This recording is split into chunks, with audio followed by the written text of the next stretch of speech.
ఇవాల్టి వీడియోలో మనం జీపీఎస్ లేకుండా అయితే డ్రోన్ని ఫ్లై చేయబోతున్నాం.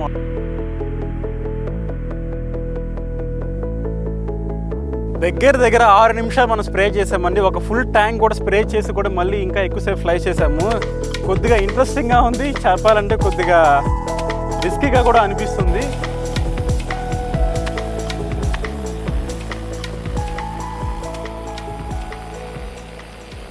హాయ్ అండి, నా పేరు మహేష్. మీరు చూస్తున్నది ఇండియన్ డ్రోన్ ఫార్మర్. సో ఇవాల్టి వీడియోలో మనం జీపీఎస్ లేకుండా అయితే డ్రోన్ని ఫ్లై చేయబోతున్నాం. ఆల్రెడీ మీరు థంబ్నెయిల్లో అయితే చూసుంటారు. సో ఈ వీడియో కొంచెం ఎక్స్పెరిమెంటల్గానే ఉండబోతుంది. సో అసలు జీపీఎస్ లేకుండా డ్రోన్ ఫ్లై అవుతుందా అనేది అందరికి ఉండే మైండ్లో పెద్ద క్వశ్చన్ అండి. జీపీఎస్ లేకుండా అయితే డ్రోన్ ఫ్లై అవుతుంది, కానీ బిహేవియర్ అయితే చాలా అంటే చాలా డిఫరెంట్గా కూడా ఉండబోతుంది. సో మనం రోజు ఫీల్డ్లో మనం స్ప్రే చేస్తున్న టైంలో అనేక రకాల ఎర్రర్స్ అయితే మనం రెగ్యులర్గా చూస్తూ ఉంటామండి. వీటిలో సగాటికి సగం పైన ఎర్రర్స్ వస్తున్నది కేవలం జీపీఎస్ వల్ల. మీరు పవర్ లైన్స్ దగ్గర స్ప్రే చేస్తున్న టైంలో కావచ్చు, లేదా మీరు ఎక్కువ జనాభా ఉన్న ప్రాంతాల్లో మీరు ఫ్లై చేస్తున్నప్పుడు కావచ్చు, లేదా మీరు ఎక్కువ చెట్లు ఉన్న ప్రాంతాల్లో మీరు ఫ్లై చేసినప్పుడు కావచ్చు, డ్రోన్ డిస్టర్బ్ అయింది, డ్రోన్ ఎటో వెళ్ళిపోయింది, భారీగా లాస్ అయ్యామండి. మేము 10 acres ఫీల్డ్ ఉండింది, ఇవాళ 8 acres చేసాము, 2 acresలో పోయింది, నిన్న మొన్న సంపాదించింది మొత్తం మాకు ఇవాళ ఖర్చు వచ్చిందండి అని ఎన్నో రకాలుగా మనమైతే రెగ్యులర్గా వింటూ ఉంటామండి. సో ఈ ప్రాబ్లమ్స్ అన్నీ మనకి వస్తున్నది జీపీఎస్ వల్ల అంటే యాక్చువల్గా. సో ఇది ఒక ఎక్స్పెరిమెంటల్ వీడియోగానే మీకు మళ్ళీ చెప్తున్నానండి. సో జీపీఎస్ లేకుండా డ్రోన్ని మనం ఇవాళ ఫ్లై చేయబోతున్నాము. అసలు జీపీఎస్ లేకుండా డ్రోన్ ఫ్లై చేయడం సేఫా కాదా అనే డౌట్ మీకు అయితే ఫస్ట్ మైండ్లో రావచ్చు. సో మీకు ఉదాహరణగా నేను ఒక చిన్న ఎగ్జాంపుల్ చెప్తానండి. నేను ఈ ఫీల్డ్లో డ్రోన్ ఫీల్డ్లోకి నేను వచ్చిన టైంలో డ్రోన్లో జీపీఎస్ అనేది లేదండి. జీపీఎస్ అనేది అప్పుడే డ్రోన్స్కి వస్తూ ఉంది, కానీ జీపీఎస్ అనేది అప్పటికి ఇంకా లేదు. సో నేను యాక్చువల్గా డ్రోన్ నేర్చుకున్న టైంకి డ్రోన్లో అసలు జీపీఎస్ అనేది లేదండి. సో ఇదే ధైర్యంతో నేను ఇవాళ ఒక ఎక్స్పెరిమెంటల్ వీడియో అయితే చేయబోతున్నాను. సో ఇవాల్టి వీడియోలో మనము డ్రోన్ లేకుండా జీపీఎస్ లేకుండా డ్రోన్ని మనం ఫ్లై చేయబోతున్నాము. సో అంతకంటే ముందు అసలు జీపీఎస్ ఉన్న డ్రోను ఎలా ఫ్లై అవుతుందో ఒక్కసారి మనం క్లియర్గా గమనిద్దామండి. ఓకే, ఫస్ట్ జీపీఎస్ డ్రోన్లో ఎక్కడ ఇన్స్టాల్ చేసుంటాం అనేది మీకు నేను చూపిస్తాను, జాగ్రత్తగా గమనించండి. ఇంతకుముందు అయితే మీరు కొన్ని డ్రోన్స్ మీరు గమనించండి, జీపీఎస్ అనేది బయట ఇక్కడ ఇన్స్టాల్ చేస్తుంటారండి యాక్చువల్గా. సో ఇక్కడ ఇన్స్టాల్ చేయడం అనేది మనం ఎప్పటి నుంచో చేస్తున్నదే, కానీ ఇక్కడ ఇన్స్టాల్ చేయడం వల్ల మేజర్ ప్రాబ్లం ఏంటి అంటే జీపీఎస్ ఎక్కువ త్వరగా డిస్టర్బ్ కూడా అయ్యేదండి. సో అందుకే మనము ఒక కొత్త మెథడ్ని కనుక్కున్నామని చెప్పొచ్చు. మనం యాక్చువల్గా జీపీఎస్ని మనం లోపల ఇన్స్టాల్ చేయడం స్టార్ట్ చేసాము ఈ విధంగా. సో మీరు చూసారు కదా, జీపీఎస్ అనేది మనం లోపల ఇన్స్టాల్ చేసాము. సో ఎప్పుడైతే మనం జీపీఎస్ని లోపల ఇన్స్టాల్ చేసామో అప్పటి నుంచి మనకి డ్రోన్ డిస్టర్బెన్సెస్ అనే ఒక ప్రాబ్లం అనేది మనకి దాదాపుగా తగ్గిందని చెప్పాలి, కానీ కంప్లీట్గా అయితే సాల్వ్ కాలేదు, కానీ ఇంకా స్టిల్ ఎగ్జిస్టింగ్ ఉంది. సో కొంచెం లోపల పెట్టడం వల్ల కొద్దిగా సేఫ్ అయితే అయ్యిందని చెప్పచ్చు. సో మీరు చూస్తున్నారు కదండి, ఇప్పుడు మేము జీపీఎస్ అయితే డ్రోన్కి కనెక్ట్ చేస్తున్నాము. ఇప్పుడు ఒకసారి ఫ్లై చేద్దాము, డ్రోన్ బిహేవియర్ ఎలా ఉండబోతుందో చూద్దాం. సో చూసారు కదండి, జీపీఎస్ అయితే ప్రెజెంట్ డ్రోన్లో ఇన్స్టాల్ చేస్తున్నాము. ఇప్పుడు ఒకసారి టెస్ట్ ఫ్లైట్ చేద్దాము, డ్రోన్ బిహేవియర్ ఎలా ఉందో ఒకసారి మనము చెక్ చేద్దాం.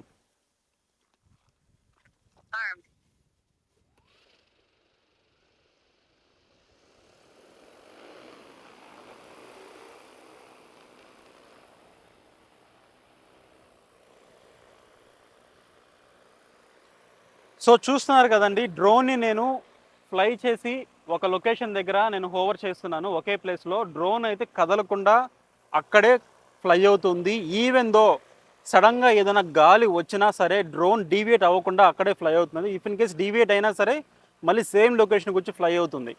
ఓకే, సో చూడండి, డ్రోన్ అయితే కదలకుండా ఒకే లొకేషన్లో ఉంది. చాలా అంటే చాలా స్టేబుల్గా కూడా ఉంది ఇక్కడ. ఓకే, ఇప్పుడు మనము ఇదే డ్రోన్లో జీపీఎస్ని తీసేసి ఫ్లై చేద్దాం.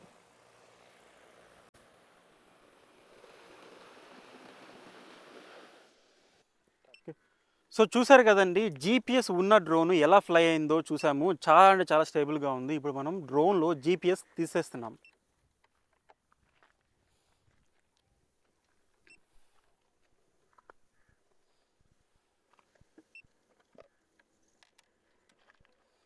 సో చూస్తున్నారు కదండి, ఇది యాక్చువల్గా GPS. So GPS connection first ఇక్కడ ఉంది, తీసేసాను. జీపీఎస్ని పూర్తిగా తీసేస్తాను కూడా. ఓకే, సో జీపీఎస్ అయితే మనం తీసేసాము. ఇప్పుడు అగైన్ డ్రోన్ని మనము ఇన్స్టాల్ చేద్దాం.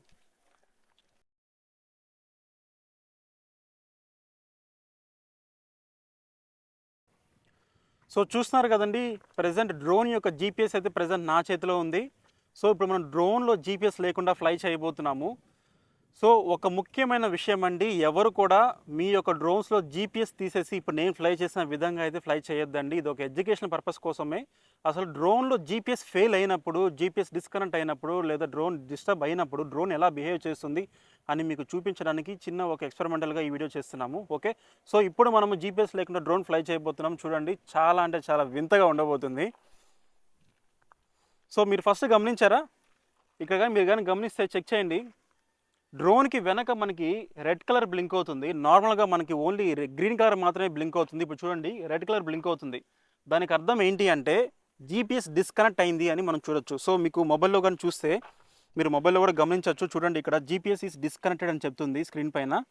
ఓకే, సో ఎప్పుడైతే మనకి మొబైల్లో కొన్నిసార్లు ఏంటంటే మొబైల్లో మనకి జీపీఎస్ ఈస్ గుడ్ అని చెప్తుంది, at the same time light మాత్రం రెడ్ బ్లింక్ అవుతుందండి. దానికి ఇండికేషన్ ఏంటి అంటే జీపీఎస్ అనేవి వైర్లు కట్ అయి ఉండొచ్చు, లేదా జీపీఎస్ డిస్కనెక్ట్ అయి ఉండొచ్చు, రీజన్ ఏదైనా ఉండొచ్చు అండి. అప్పుడు డ్రోన్ అనేది కొంచెం డిఫరెంట్గా బిహేవ్ చేస్తుంది. ఎలాగో చూద్దాం.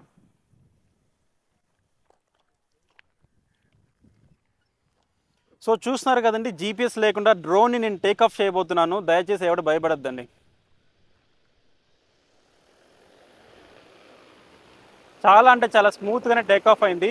కానీ మీరు కానీ గమనిస్తే డ్రోన్ అనేది ఒక లొకేషన్లో ఉండట్లేదండి. నేను ఒక పర్టికులర్ హైట్లో పెట్టేసి వదిలేస్తాను. చూస్తున్నారు కదా, డ్రోన్ ఆటోమేటిక్గా ఎక్కడికో వెళ్ళిపోతుంది, కానీ స్టేబుల్గానే ఫ్లై అవుతుంది. అట్టే వదిలేస్తే గాలికి వెళ్ళిపోతుంది యాక్చువల్గా చెప్పాలంటే.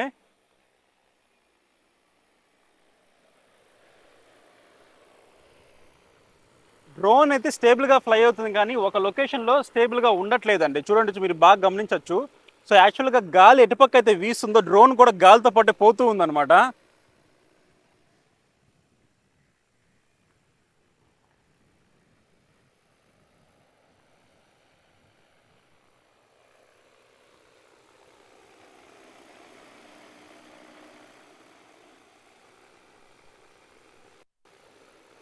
చూడండి, గాలి ఎటుపక్క వస్తే అటుపక్క వెళ్ళిపోతూ ఉంది ఆటోమేటిక్గా.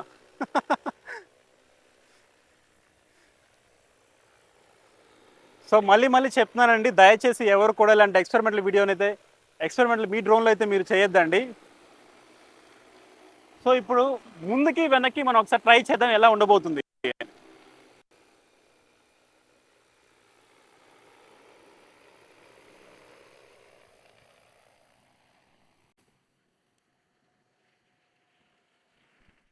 చూస్తున్నారు కదా, డ్రోన్ ఆటోమేటిక్గా హైట్ తీసుకుంటుంది, అదే ఆటోమేటిక్గా డౌన్ కూడా అవుతుంది.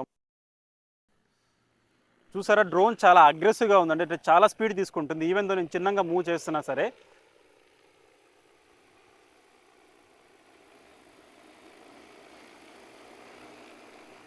ఇప్పుడు స్లోగా వెళ్ళడానికి ట్రై చేస్తాను, స్లోగా. At the same time height నేను ఆటోమేటిక్గా మెయింటైన్ చేస్తుండే, హైట్ తగ్గకుండా. చాలా అంటే చాలా చిన్నగా వెళ్తున్నాను నేను, ఎక్కువ స్పీడ్ తీసుకోవట్లేదు. ఎందుకంటే ఎక్కువ స్పీడ్ తీసుకుంటున్నప్పుడు డ్రోను ఆగట్లేదండి. అక్కడ చిన్నగానే ఫ్లై చేస్తున్నాను. చూడండి, అయినా చాలా ఫాస్ట్గా వస్తుంది, ఆటోమేటిక్ డౌన్ అవుతుంది. చూసారా ఎంత స్పీడ్లో వస్తుందో డ్రోన్. నేను ఆపుతున్నాను, అక్కడ ఆపితే ఇక్కడ ఆగుతుంది. చూసారు కదండి ఎలా ఉందో డ్రోన్ ఫ్లయింగ్ జీపీఎస్ లేకుండా.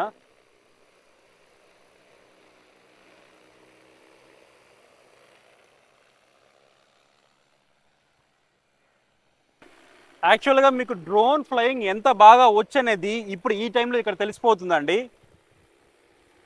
ఒక ఫ్రెషర్ అయితే, డ్రోన్లో ఫ్రెషర్ అయితే ఇది కంపల్సరీగా రిస్క్ అవుతుందండి. హైలీ ట్రైన్డ్ అండ్ ఎన్నో ఇయర్స్ ఎక్స్పీరియన్స్ ఉన్న వాళ్ళు ఫ్లై తప్ప దీన్ని ఫ్రెషర్స్ అయితే అంత ఈజీగా ఫ్లై చేయలేరు. ఇప్పుడు కూడా ప్యానిక్ అవుతారండి, అంటే కంగారు పడతారు. సో అది ఎప్పుడు కూడా మంచిది కాదండి. సో అందుకోసమే మనం ఎక్కువ ప్రాక్టీస్ చేయండి అని మనం అందరికి చెప్తూ ఉంటాం. సో చూస్తున్నారు కదా, డ్రోన్ అయితే ప్రశాంతంగానే పోతుంది. కాకపోతే మనం చూసారా, ఎక్కువ తీసుకున్నప్పుడు చాలా ఫాస్ట్గా మూవ్ అవుతుంది. చూడండి, ఆటోమేటిక్గా డౌన్ కూడా అవుతుంది. సో చూసారా, ఆటోమేటిక్గా అదే హైట్ కూడా ఆటోమేటిక్గా హైట్ కూడా తీసుకుంటుంది. సో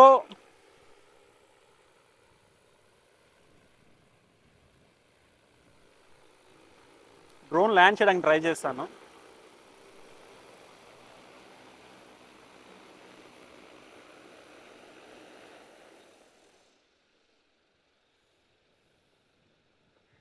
ఎంతోమంది కాల్స్ చేసి లేదా మాకు వీడియోస్ అప్లోడ్ పెడుతూ ఉంటారండి. ఏంటంటే డ్రోన్ ఏంటండి, ఈ డ్రోన్ వెనక రెడ్ కలర్ లైట్ బ్లింక్ అవుతుంది, డ్రోను ఆటోమేటిక్గా అదే పైకి కిందకి ఊగుతూ ఉంది, దానిపై వెళ్ళిపోతుందండి నిదానంగా అని చెప్తూ ఉంటారు. దానికి మెయిన్ రీజన్ వచ్చేసి ఏంటి అంటే మీ డ్రోన్లో జీపీఎస్ అనేది డిస్కనెక్ట్ అయిందని చెప్పొచ్చండి. సో ఇది మీరు చూసారు కదా, లైవ్ ఎగ్జాంపుల్ ఇది యాక్చువల్గా. సో జీపీఎస్ లేకుండా డ్రోన్ ఫ్లయింగ్ అనేది ఇప్పుడు మీరు చూసారు కాబట్టి ఎలా ఉందో కొద్దిగా రిస్కీగానే ఉందని చెప్పొచ్చు. నేనైతే ఎట్టి పరిస్థితుల్లో ఎవరిని ఇది ఎంకరేజ్ అయితే చేయనండి. ముఖ్యంగా ఫ్రెషర్స్ అసలు ఇలాంటి ఎక్స్పెరిమెంట్లు దయచేసి చేయొద్దు. సో చూసారు కదండి, ఇప్పుడు మేము ఫ్లై చేసిన యాక్చువల్గా ఎంటీ డ్రోన్ అండి. ఎలాంటి వాటర్ కానీ ఏం మేము యాడ్ చేయలేదు. సో ఇప్పుడు మనము అదే జీపీఎస్ లేని డ్రోన్లో వాటర్ ఫిల్ చేసి మనం ఫ్లై చేద్దాం. ఇప్పుడు బిహేవియర్ ఎలా ఉండబోతుందో కూడా చెక్ చేద్దామండి. సో చూస్తున్నారు కదండి, ఇప్పుడు మనం వాటర్ అయితే ఫిల్ చేస్తున్నాము.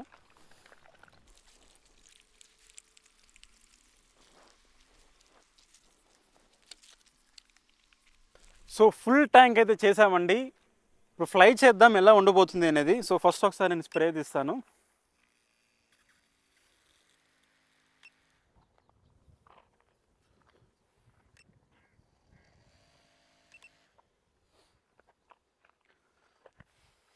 సో జీపీఎస్ లేకుండా ఒక కంప్లీట్ ట్యాంక్ స్ప్రే చేయడానికి అయితే ట్రై చేద్దాం, ఓకేనా? సో ఇప్పుడు ఫ్లై చేయబోతున్నాను.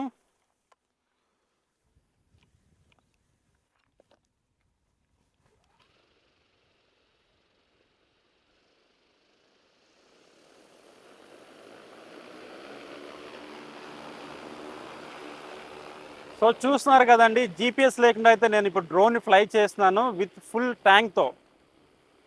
పంప్ ఆన్ చేస్తున్నాను. చూసారా డ్రోన్ ఎట్టో వెళ్తుంది. నేనైతే స్టేబుల్గానే పెడుతున్నాను. డ్రోన్ స్టేబుల్గా లేదు యాక్చువల్గా. నేను డ్రోన్ని కంట్రోల్ చేస్తున్నాను ఎటు కదలకుండా, అటు ఇటు కానీ పైకి కానీ కిందకి కానీ. చాలా చిన్నగా అయితే మూవ్ చేస్తున్నానండి. చూస్తున్నారు కదా, చాలా అంటే చాలా చిన్నగానే మూవ్ చేస్తున్నాను. యాక్చువల్గా డ్రోన్ పైకి కింద వెళ్ళడానికి ట్రై చేస్తుంది, నేను ఆటోమేటిక్గా కంట్రోల్ చేస్తున్నాను.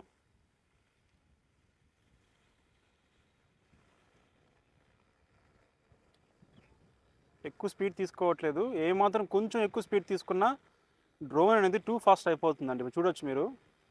చూసారా చూసారా అక్కడ బ్రేక్ వేస్తే ఇక్కడ ఆగింది. Very slow.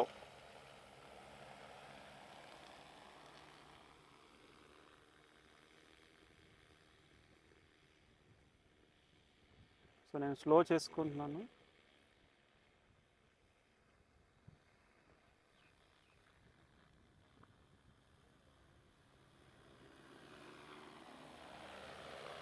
ఒక 2 రోజులు ప్రాక్టీస్ చేస్తే నార్మల్ డ్రోన్ ఫ్లై చేసినట్టుగానే ఫ్లై చేయొచ్చని నాకైతే ఇప్పుడు అనిపిస్తుంది. ఎందుకో కొంచెం ప్రాక్టీస్ ఇంకా అవసరం అనిపిస్తుంది.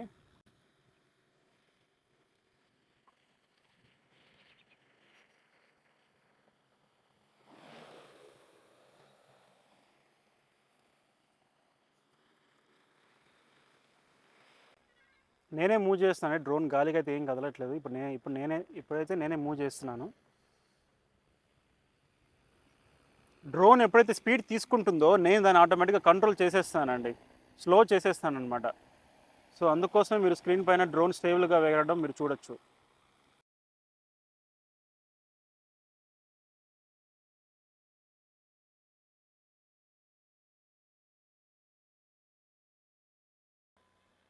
యాక్చువల్గా ఇప్పుడు చెప్పాలంటే జీపీఎస్ ఉంటే డ్రోన్ ఎలా బిహేవ్ చేస్తుందో దగ్గర దగ్గర అలానే బిహేవ్ చేస్తుందండి. ఏదైనా అంతా మన చేతిలో ఉంటుంది, ఐ మీన్ పైలట్ చేతిలోనే ఉంటుంది.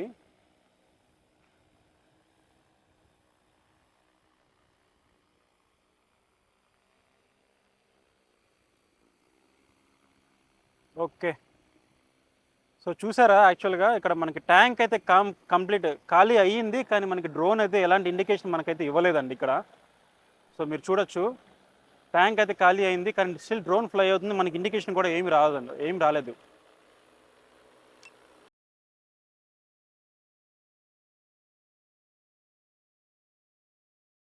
టూ మచ్ స్పీడ్ తీసుకుంటుంది.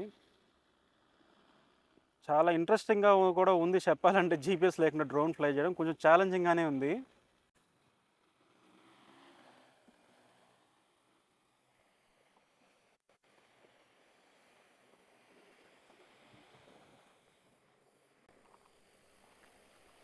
సర్కిల్స్ కూడా వేస్తున్నా ఆఖరికి.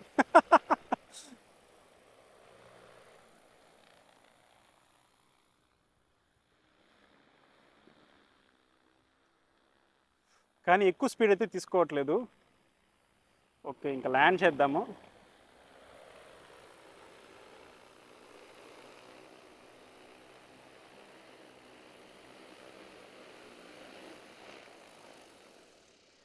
దగ్గర 6 నిమిషాలు మనం స్ప్రే చేసామండి. ఒక ఫుల్ ట్యాంక్ కూడా స్ప్రే చేసి కూడా మళ్ళీ ఇంకా ఎక్కువసేపు ఫ్లై చేసాము. కొద్దిగా ఇంట్రెస్టింగ్గా ఉంది, చెప్పాలంటే కొద్దిగా రిస్కీగా కూడా అనిపిస్తుంది. కానీ కొంచెం ప్రాక్టీస్ చేసే కొద్దీ ఈజీగానే మనం డ్రోన్ ఏదైతే ఫ్లై చేస్తామో అలానే ఫ్లై చేయొచ్చు అన్న ఒక కాన్ఫిడెన్స్ కూడా వస్తుంది స్లోగా చెప్పాలంటే. ఓకే, సో చూసారు కదండి, జీపీఎస్ లేకుండా డ్రోన్ ఫ్లయింగ్ అనేది ఇంకా చాలా అనిపిస్తుంది నాకైతే.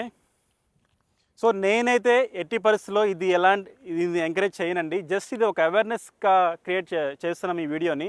సో మీ డ్రోన్లో జీపీఎస్ ఫెయిల్ అయినప్పుడు డ్రోన్ బిహేవియర్ ఎలా ఉంటుంది అని మీకు చెప్పాను. అలానే ఆ టైంలో అసలు మనం ఎలా కంట్రోల్ చేయొచ్చు, ఏ విధంగా కంట్రోల్ చేయొచ్చు, జస్ట్ ఒక 1-2 మినిట్స్ డ్రోన్ క్రాష్ అవ్వకుండా మనం కాపాడుకోవడానికి ఎలా చేయొచ్చు అనేది మీకు నేను ఎక్స్ప్లెయిన్ చేయడానికే నేను చేసే చిన్న ప్రయత్నం లాంటిది ఇది. ఓకే, యాక్చువల్గా అయితే మనము డ్రోన్ని మాన్యువల్ మోడ్లో ఫ్లై చేస్తున్నాం అనుకుంటామండి. కానీ మనం ఫ్లై చేస్తున్నది మాన్యువల్ మోడ్ కాదండి, ఇది సెమీ అటానమస్ మోడ్. మాన్యువల్ అంటే ఇప్పుడు మనం చూసాం కదండి, జీపీఎస్ లేకుండా డ్రోన్ ఎలా అయితే ఫ్లై ఉందో అది ప్యూర్ మాన్యువల్. సో మనం ఫ్లై చేసిన డ్రోన్స్ అన్నీ చెప్పాలి అంటే ఇట్ ఈస్ సెమీ అటానమస్ అని చెప్పొచ్చండి. అంటే డ్రోన్ యొక్క లొకేషన్, సెల్ఫ్ లొకేషన్, అలానే డ్రోన్ యొక్క స్టెబిలిటీ డ్రోన్ తనకి తానుగా ఎప్పటికప్పుడు చెక్ చేసుకుంటూ ఉంటుందండి. Okay, so only just controls మాత్రమే మనం చేస్తాం. ఓకే, సో చూసారు కదండి, జీపీఎస్ లేకుండా డ్రోన్ ఫ్లయింగ్ మీకు ఎలా అనిపించింది అనేది కింద కామెంట్స్ రూపంలో మాకైతే తెలియజేయండి. ఇలాంటి మరిన్ని ఇంట్రెస్టింగ్ వీడియోస్ కోసం ఇప్పుడే మా ఛానల్ని సబ్స్క్రైబ్ చేసుకోండి. నెక్స్ట్ వీడియోలో కలుసుకుందాం. Thank you.